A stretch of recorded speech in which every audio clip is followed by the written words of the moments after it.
Ever get that nagging feeling, Yeah. that everyone else's relationships are just picture perfect, Yeah. especially when they're scrolling through social media? Oh, yeah. It's like, is the grass really greener or what? So today we're diving deep into why relationships actually fail Okay. and exploring if that whole grass is greener thing is just an illusion. Love it. And you found a great source for this, too. Oh, yeah. Yeah, it's this YouTube discussion between relationship experts Sadia Khan and Matthew Hussey. Interesting. They've got kind of different perspectives Mhm. and actually disagree on some pretty major points, Ooh, I love that. which is always fun. A little debate, Yeah, especially about something as relatable as relationships. yeah. They don't hold back either, tackling everything from social media, Yeah. comparison, to even infidelity. Yeah, they really get into it. Right away, they both point out how modern life can make relationships harder. You know, we're bombarded with these perfect images constantly, quick dopamine hits from technology, and a culture that sometimes puts individual needs above everything else. Yeah, that makes sense. All that stuff can definitely make it harder to just appreciate what you have. You know what I mean? Totally. Hussey compares it to like a couple mindlessly scrolling through their phones in bed. Hmm. Not exactly, how do you say it? Not exactly a recipe for connection. Right. Not really romantic. No. And they call this the enemies of presence. Okay. That inability to just like be present in our own lives, and then, it can sabotage your relationships. Wow. It's almost like we're constantly looking over the fence at the neighbors instead of tending to our own garden. Ooh, I like that analogy. Yeah. So true. And it makes me think about the whole familiarity breeds contempt thing. Right. Hussey points out that, as that honeymoon phase fades, Yeah. we can start to focus on the negatives and take our partners for granted. And he has this really interesting exercise to combat that. Oh, what's that? He says, make a list of all the things you don't have to complain about because of your partner. Oh, I like that. Yeah. Shifting that perspective and being grateful for the big and small things that we usually don't even notice. Yeah. And they both talked about emotional regulation, too. Yes. They argue that managing our emotions, especially in those heated moments, is like so important for any healthy relationship. Crucial. And Khan actually suggests asking yourself this. Would I tolerate myself at my worst? And if the answer is no, then why would you expect your partner to? Oh, wow. It's about being accountable for your own emotional baggage. Totally. And that makes me think about what she said about enablers. Right.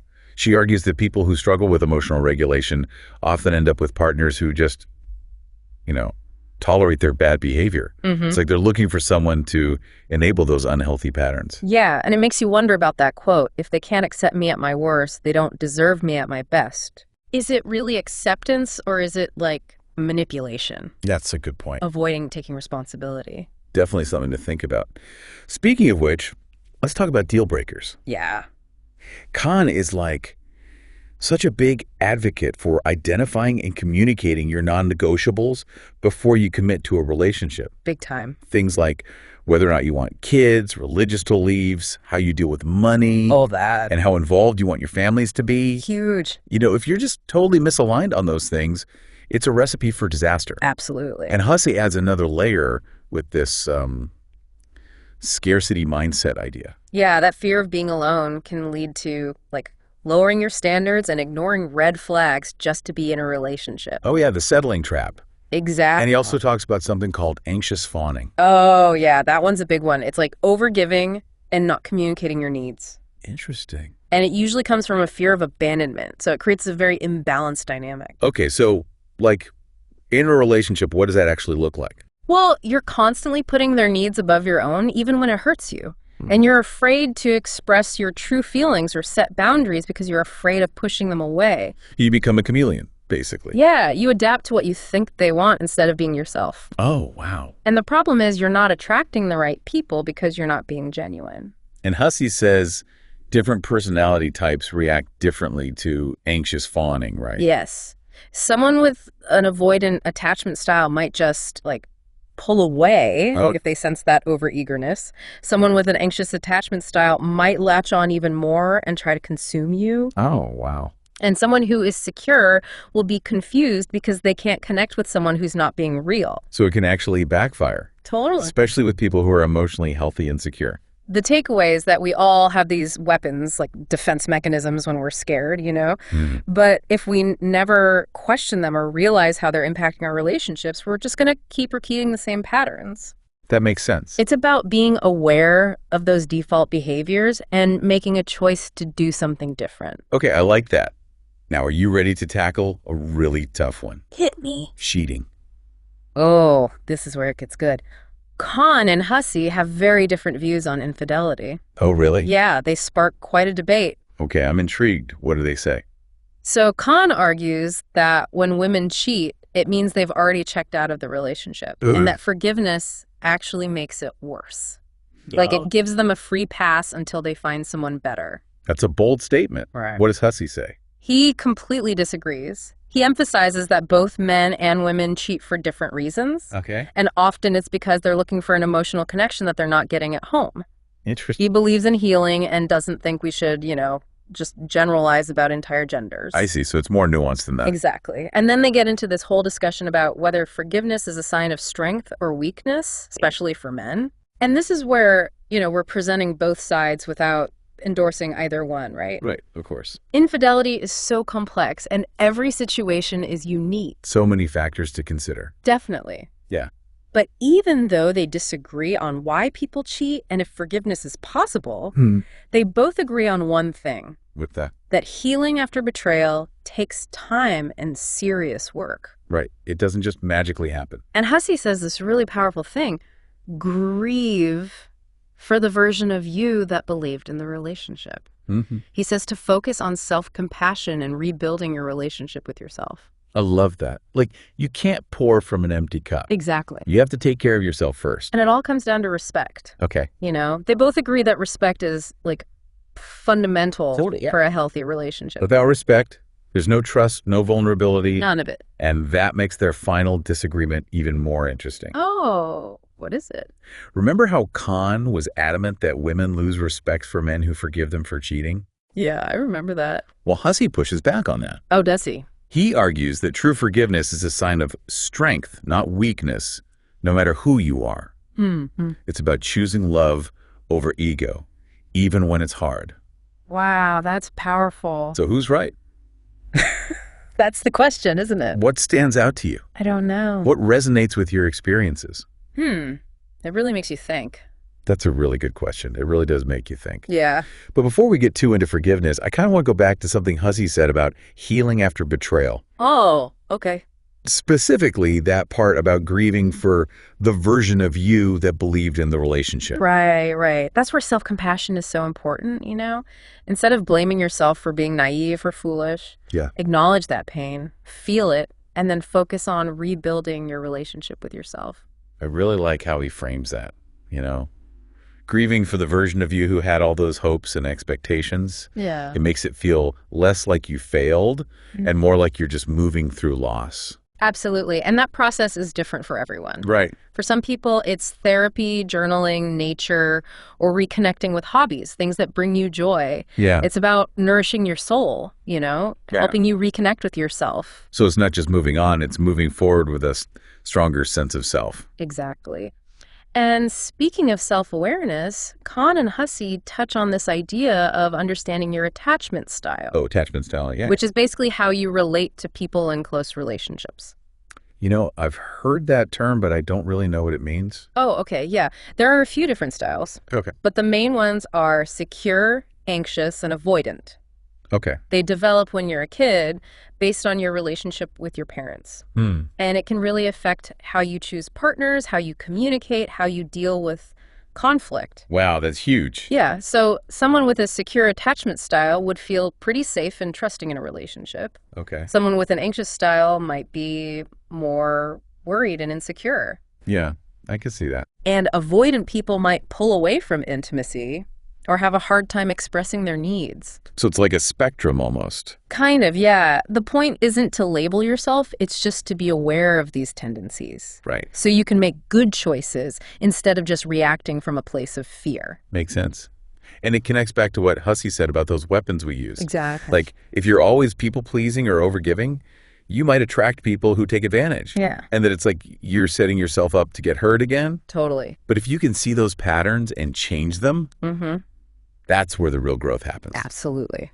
Okay, I've had so many realizations from this. Me too. But for anyone who's maybe feeling a little overwhelmed, let's break it down. Yeah, good idea. What are the biggest takeaways from this whole conversation?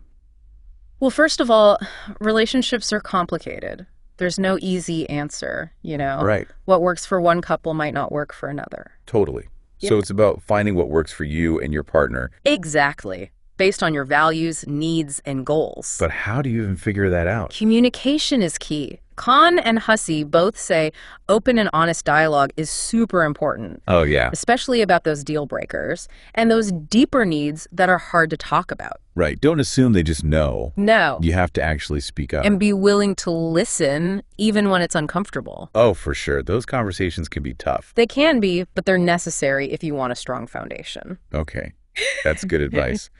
You know, I'm still processing their whole back and forth about cheating. Yeah, it was intense. It was. But they're both coming from their own experiences, right? Of course. And the experiences of their clients. Khan mainly works with men who are cheated on. Right. So that shapes her perspective. And Hussey mostly works with women, so he's seeing the other side. Interesting. But it seems like they both believe there's always a reason for infidelity. Yeah. And their debate is so compelling because it highlights those gendered expectations, you know? Oh, like the double standards.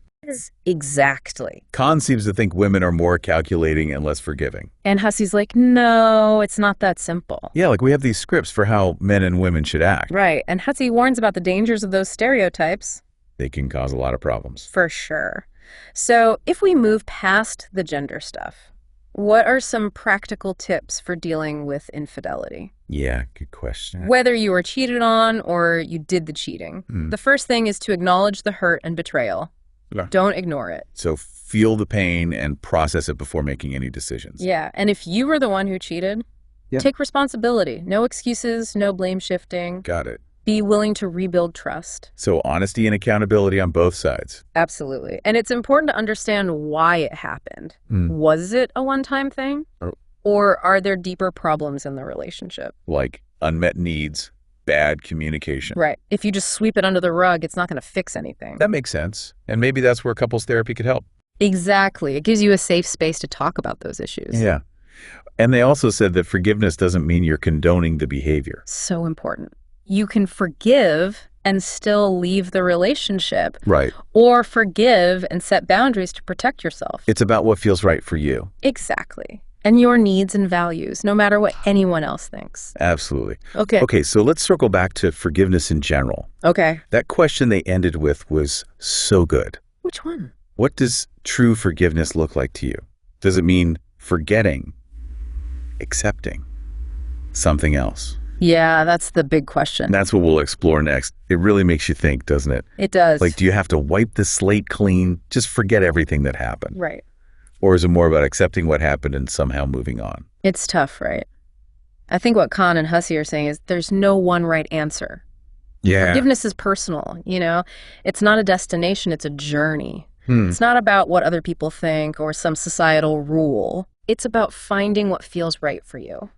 I love that. Yeah. And maybe, just maybe, true forgiveness starts with forgiving ourselves. Oh, interesting. We all make mistakes in relationships. Yeah. We don't always live up to our own ideals.